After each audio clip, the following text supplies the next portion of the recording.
Hello, everyone. My name is Albert, and I'm a person in long-term recovery. I want to share with you my recovery story.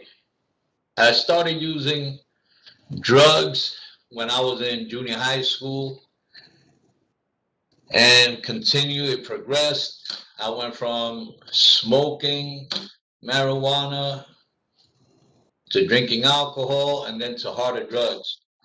Um, I started experimenting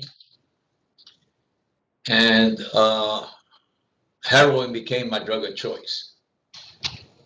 Um, since I started doing heroin, um, I started hanging out with the wrong crowd, and due to wanting to be accepted by them, I started doing things that led me to criminal activities and incarceration.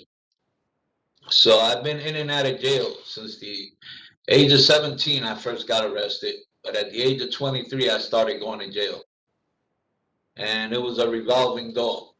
I kept going in and out, and nothing changed, you know. But I always came out with the master plan. Uh, my last bit, I was tired of going in and out of jail, so I decided, to give myself a chance. I did get on a methadone program, which, if it wasn't for methadone, methadone saved my life. It was there, and I was already at the age of 45. Um, Somebody told me that I would make a good counselor due to the experience that I had and the good suggestion and advice that I used to give others, but I wouldn't apply it to myself. So I took a look at that, and make a long story short, um, I started studying for my CASAC-T. Uh, Having had the experience of being homeless, eating out of garbage cans, being incarcerated, and in and out of different treatment programs, different modalities. I did it, you name it, outpatient, detox, rehab, residential, but I never completed none of them. I would always leave. So until I got on the methadone program and I became serious. I started looking at my life. One of the counselors had told me, if you're living today the same way you're living last year, you need to take a look at your life. And I did that, and I agreed with him. So I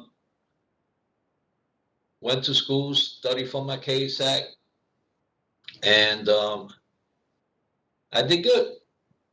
I started doing my internship, and it was there where a month and a half later, they hired me. I was so proud, you know. I finally gave in my inmate ID. Now I had an employee ID. I no longer had a commissary account. Now I had a bank account. And it felt good being on this side of the fence. So I gave it all I had.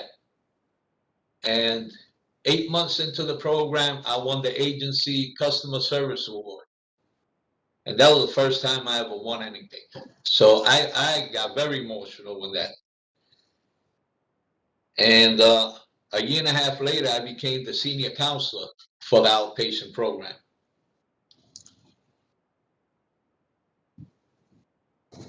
It was there, I was feeling so good, and it was scary because things were happening fast. And I started making connections. I started, that's what I call the maintenance part of recovery, of the stages of change. And it was staying connected. So I started getting involved, especially with Oasis, DOHMH. And I started utilizing the support that I had to better myself. 5 years into recovery, I was able to buy my own house upstate, move out of the Bronx, out of the projects.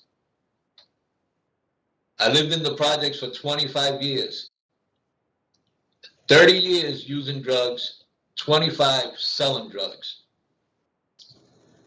And this was happening so fast, so now I became the director of the outpatient services. And I had a lot of recovery capital, and I knew how to use it because I took the suggestions of others. And those people now are my family. I consider them my family. Whenever I have an issue, whether it's work related or whether it's personal, it has to do with my health, I go to them. I'm a firm believer in the Pepsi concept: physical, emotional, psychological, spiritual, and interpersonal. So I started working on all those areas. And thank God, I am here today. Today I hold the title of SERPA, Certified Recovery Peer Advocate, because due to my health, I had to resign. And I was semi-retired for a year and a half. But I came back because I love what I do.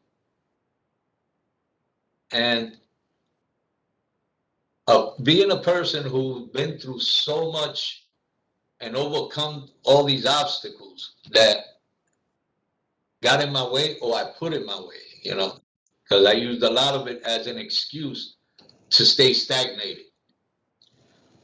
But today I can say that I'm very proud of the support system that I have, because these guys, if it wasn't for them, I wouldn't be here today. And again, if I could do it, you could do it. Just ask for help. Reach out. We're here to help you. That's my recovery story. Thank you.